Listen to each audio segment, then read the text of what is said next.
So welcome everybody to today's edition of CESI Talks. Today I have the particular pleasure and honor to be with Dr. Francesco Corti.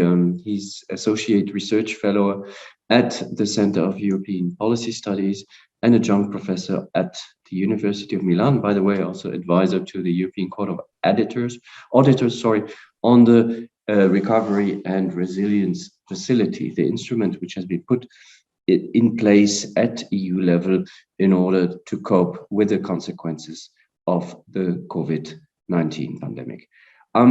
Francesco, how's the RRF, as we call it, the Recovery and Resilience Facility, helping in the recovery of our economies from COVID-19?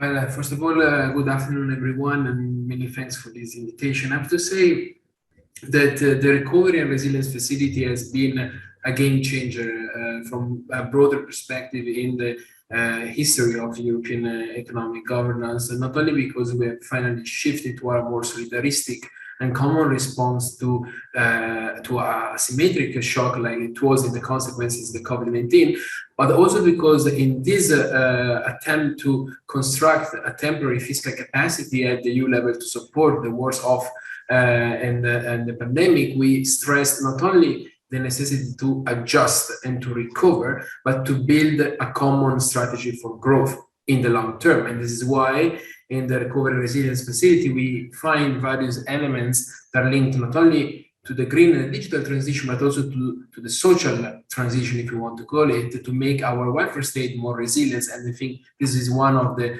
most important proof of a game shift, at least from a European perspective, on how to deal with crisis and long-term strategy profile. And in this, we rediscovered the role of public investment as an important vector for growth.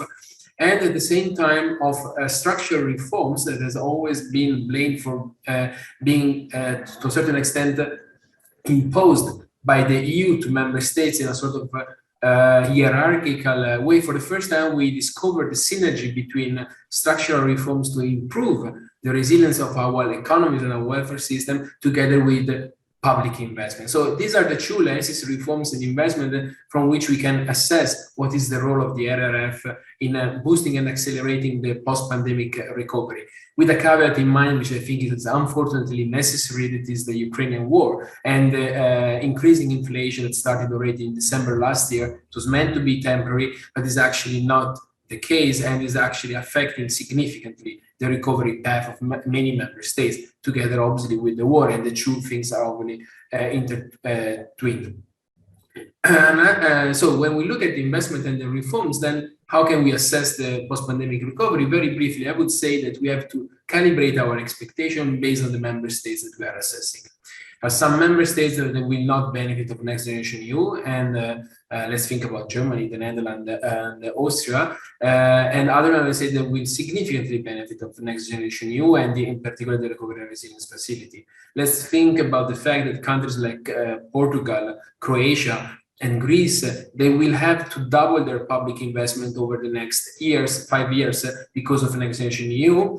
And these represent a significant share of their GDP. While for other countries like Germany and Austria, this is not the case. This is reflected also in the impact of the recovery on the economy, because in the case of Germany, if we take the public investment, including the Recovery and Resilience Facility, all of these investments were already budgeted before the RRF.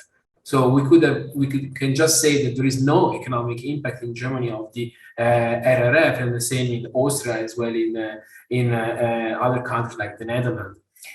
When it comes to Southern Europe and Central Eastern European Europe, well, then the impact might be very high.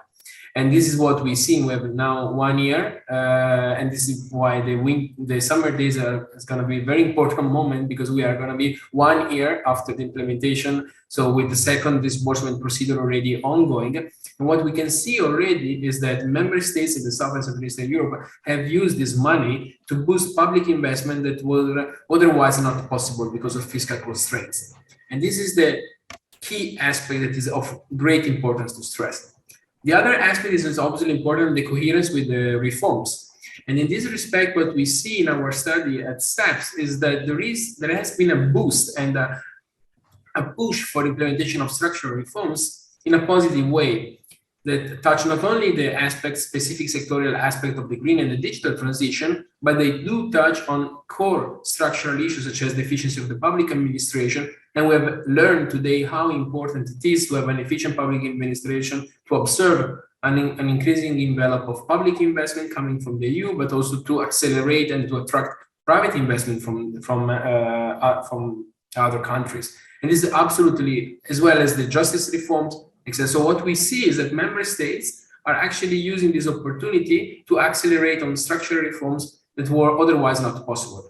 On the efficiency of the public administration, where I include also the justice system, but also on the welfare state. And that's where we see, especially in Italy and in Spain, in Croatia, for example, in Portugal, an increasing number of structural reforms. Let's think about the labor market reform in Spain. It was absolutely not possible. It is a game changer also compared to the 2012 labor market reforms that was going in the direction of liberalizing the labor market and make it more flexible. Now we go back to a sort of flexicurity equilibrium that is of great importance. It will affect, we've seen the latest number in Spain with the increase of the number of permanent contracts. Is absolutely a positive element that can tell us, okay, the recovery is actually on a good track. We're not gonna create unstable jobs, precarious jobs, but we can actually use this opportunity to use the good money, but also to accompany with good reforms in order to make the recovery actually stronger. Thank you, Francesco. I mean, these are positive words from a think tank, from a researcher. You called the RRF or the Next Generation EU some kind of game-changing solidarity instrument. Now, which are the sectors of the economy that, according to you, will benefit most from the RRF? You mentioned already the differences between certain member states. And can you maybe mention some examples of these national recovery and resilience programs and how they are designed and implemented? Yeah, so I'm gonna briefly mention the sectors that might be mostly affected, and I will particularly focus on the implementation because it's related to the first question. So when it comes to the sectors, obviously all the sectors linked to the public transport are heavily going to be affected. Let's take the example of Italy. We have the largest share of the so-called green investment that will actually go completely to the high-speed train, regional public transport. So our transport sector is going to benefit significantly from the RRF. The public per se will, and especially the welfare state will benefit a lot from this inflow of money. But just a caveat that is very important to stress, especially when we link it to the implementation. All this money will go for capital expenditure. This is a key and important element that we have to take into account. The RRF is not financing recurrent expenditure. It's gonna finance infrastructural investment. Now, why it is linked to the implementation? If we look, and this, I'm gonna share with you some of the preliminary results of the project that we are currently carrying on at CEPS. If we look at the implementation beyond, let's say, the broader reasoning on the sectors, but looking at what is happening today, we can see at least 3 orders of problems that might affect, let's say, the positive impact of the RRF that I mentioned before. The first order of problem is related to the timing of the measure. When you talk with all the member states, they are going to comply about the fact that there is no time. As you said before, these are transformational plans. We are reasoning in terms of long-term growth strategy. How can you compress long-term growth strategy, especially targeted to public infrastructure investment, within 5 years? And what is emerging today is that this new performance-based approach, which is absolutely useful because it is linking the disbursement of the money to the achievement of milestones and targets, so to outcomes that are desired. This is good in principle, but if you have to do it every 6 months with very tight timeline, especially supranational administration like regions and the local authorities. And by the way, local authorities, let's take the example of Italy, will channel more than 50% of the RRF money. They are facing huge difficulties that are linking to the very tight timing. And you cannot build a public infrastructure within 6 months. You need much more time, especially in those countries that there's traditionally low absorption capacity of public investment. and they are coming from the EU budget. This is the first aspect, implementation. The timing is really a problem. The second problem that we are facing today is related to the regulatory constraints. If you're going to invest in the transport sector, you need a lot of permission. That takes a lot of time. And this obviously brings the issue of multi-level governance. You have to talk with the regional authorities, with the local authorities to allow yourself to do a specific infrastructure there or to do a specific investment in another area. But regulatory constraints are also affecting the capacity of local administration, regional administration to present project proposals that are actually in line with the detailed requirements set by public tenders. The RRF is currently delivered mostly for public tenders. There is no space for co-design of public policies because there is such a time constraint that you're forced at the national government level to issue new public tenders. And then the municipality or regional authorities, they have to answer to these public tenders. They're always very detailed because they have to comply with the criteria set and agreed by the government with Brussels. And this obviously requires the local administration, regional administration to be ready to present projects that are in line with these regulatory requirements. But in many cases, they do not have this capacity. And to do this in such a short time constraints. So timing, regulatory issue, and the third issue that we are observing at the moment is linked to the aspect that I was highlighting before, financial constraints. What does it mean? It means that all this bulk of public investment that are going to flow into the national economies are meant to support capital expenditure. So infrastructure and not recurrent expenditures. Let's take a very simple example of a sector where the RRF is investing significantly, which is the one of childcare.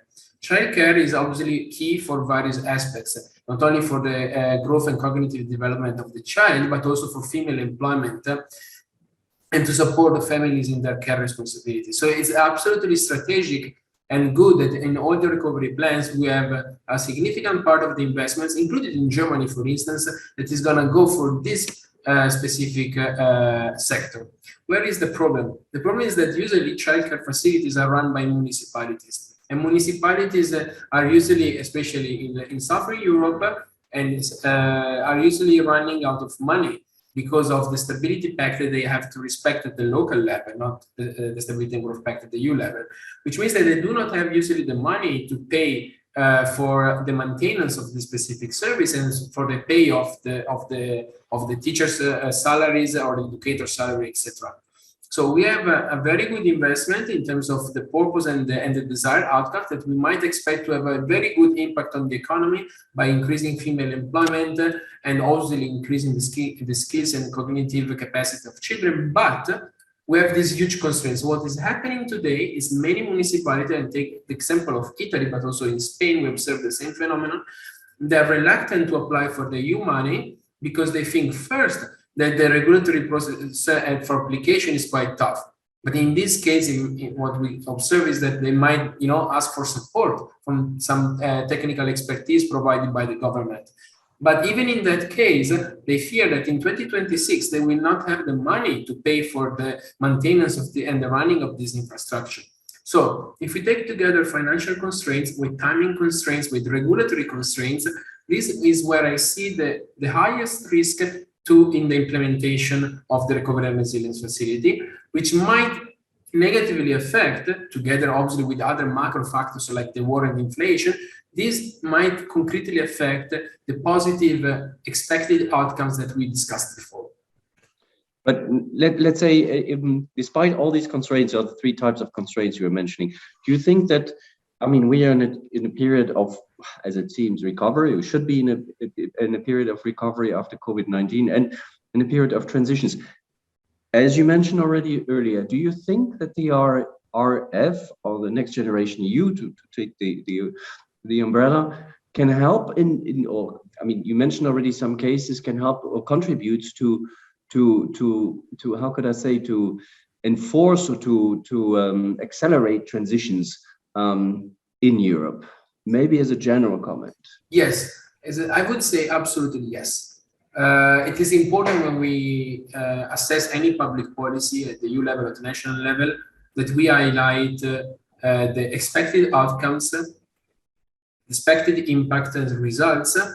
We highlight also the obstacles that might incur, as we did before in the implementation phase. An obstacle can be of a micro nature when we talk about the crude implementation, or macro nature when we look at external factors that do not depend on the quality of the public administration in implementing a plan. Then we have to have sort of broader and overview on how can actually this new instrument, the RRF, foster transition. And that is where I think that I have the very positive expectation of this new instrument. Why? Because we have been kind of used to a sort of ruling by numbers approach. You meet the target of the macroeconomic imbalance procedure or the excessive deficit procedure, you're good, you're not good. And then it's a very public finance perspective that looks at the numbers without looking at the strategy of growth. With the Recovery and Resilience Facility, I think we change a little bit the perspective. We are not assessing whether member states are compliant with some targets. We are assessing whether member states are presenting good plans or not. This is, in my understanding, a very quality shift in the European economic governance, because what we are interested in ultimately is not whether you meet a set of numbers targets, but if you have a credible growth strategy for the long term. And that's where I think the RRF can actually play a significant role. And that's also why, methodologically wise, the introduction of the new performance-based approach that is basically forcing member states to think about what is the desired outcomes for my society in the long term, that's a good and important quality shift. It's clear that all this has been set up in few months. If you remember, from July 2020, member states had to present their plans by April 2021. And so we can discuss for hours about the pros and cons of such, and the consequences of such a tight time frame within which they had to, in few months, think ahead for many years. And as I said, these are transformational plans that still had to be planned in few months and will be implemented in few years. When we talk about the green transition, the digital transformation, we're talking at least in a time span that goes to 2050, at least. This is what the Green New Deal set as the final target for reduction of emission. The RRF will run until 2026. Then it will be on the legs of member states. But it's important to say and to stress that this quality shift was not even considerable until a few years ago. And today we are here not to talk about ruling by numbers, but we're talking about a quality shift and growth strategies with the key role of public investment and the key role of the national governments. Francesco, very brief two final questions. According to you, there should be an RRF2, I suppose, after 2026. And what would you expect now for the upcoming summer days where you'll be hosting a breakout session? Thank you for that, by the way. So I think it's very early to reason about RRF 2.0. I'm very hoping that this temporary taboo broken, so the idea of creating a European common fiscal capacity will actually be permanently broken. This is my desire from more like an external perspective on how it should be designed a well-functioning monetary union. We should have a budgetary capacity in a way that we are able to foster convergence and competitiveness together in the EU based on the common share of values that are social values, environmental values, etc. This is what we desire and what I personally desire. Whether there will be or not RRF 2.0 will depend on the implementation. We have to make sure that the RRF is well implemented. It is not to say we have to make sure that everyone meets the milestone and targets. This is a very bad approach, or as I call it, this is a Excel exercise approach. We don't want to fill Excel spreadsheet. We want to be sure that the policies agreed in the National Economic Plan are efficiently implemented in a way to achieve goals, not to receive the money back. The money back, obviously, that's the financial support. but it's in the interest of the EU that this works well. So the summer days, are really the good occasion 1 year after, and that's why I'm very happy that we're doing it between the end of June and the beginning of July, because this will be the occasion at the end of the second semester of the implementation. So 1 year after the start of the Recovery and Resilience Facility, we sit down with all the expertise to discuss together what is working, what is not working. 1 year after, I think we have the elements to start doing that. And what is very important is to discuss and to compare views of people involved in the implementation at different levels, not only the governmental level, but also the social partners level. And this is, to me, very key, because if the plans have been drafted at the national government level, the implementation will involve sub-regional level, local level, social partners, so the broader society. If we aim for transformational plan, we involve everyone, and this will happen nonetheless. So it's important to sit down, and the summer is a great occasion to do that 1 year after implementation, to take stock and learn lessons. Francesco, thanks a lot. Thanks a million. Looking forward to seeing you in 10 days' time at the summer days. Many thanks.